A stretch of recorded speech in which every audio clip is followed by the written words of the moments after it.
ઈશુ હા, શું બનાવે છે? હું બનાવું છું ઇન્સ્ટન્ટ હાંડવો. ચાલો. 1 કપ સોજી અને 1 કપ પાણી લઈને મેં સોજીને 5-10 મિનિટ માટે પલાળી લીધો હતો. ત્યારબાદ જે કપથી સોજી લીધો હતો એ જ કપમાં 1 કપ છાશ લઈને મિક્સ કરી લઈશું. હવે તેમાં 1 કપ જેટલી દૂધી લઈશું. ત્યારબાદ 2 ચમચી જેટલું લાલ મરચું, હળદર, ધાણા જીરું પાવડર, 2 ચમચી જેટલો લીલો મસાલો, 1 કપ ધાણા ઉમેરીને મિક્સ કરી લઈશું. ત્યારબાદ એક વઘાર તૈયાર કરીશું. એમાં 2 ચમચી જેટલું તેલ, જીરું, રાઈ અને તલ ઉમેરીશું ને વઘારને આપણે ખીરુંમાં રેડી દઈશું ને મિક્સ કરી લઈશું.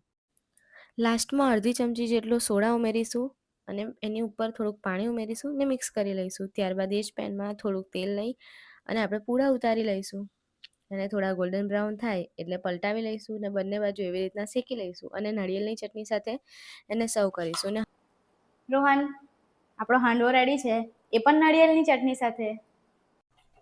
ઈશુ હા, શું બનાવે છે? હું બનાવું છું ઇન્સ્ટન્ટ હાંડવો. ચાલો. 1 કપ સોજી અને 1 કપ પાણી લઈને મેં સોજીને 5-10 મિનિટ માટે પલાળી લીધો હતો. ત્યારબાદ જે કપથી સોજી લીધો હતો એ જ કપમાં 1 કપ છાશ લઈને મિક્સ કરી લઈશું.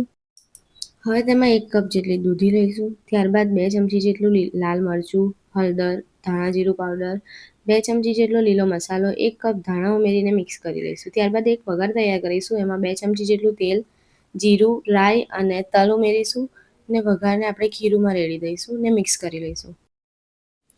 લાસ્ટમાં અડધી ચમચી જેટલો સોડા ઉમેરીશું અને એની ઉપર થોડુંક પાણી ઉમેરીશું ને મિક્સ કરી લઈશું. ત્યારબાદ એ જ પેનમાં થોડુંક તેલ લઈ અને આપણે પૂડા ઉતારી લઈશું અને થોડા ગોલ્ડન બ્રાઉન થાય એટલે પલટાવી લઈશું અને બંને બાજુ એવી રીતના શેકી લઈશું અને નાળિયેરની ચટણી સાથે એને સર્વ કરીશું.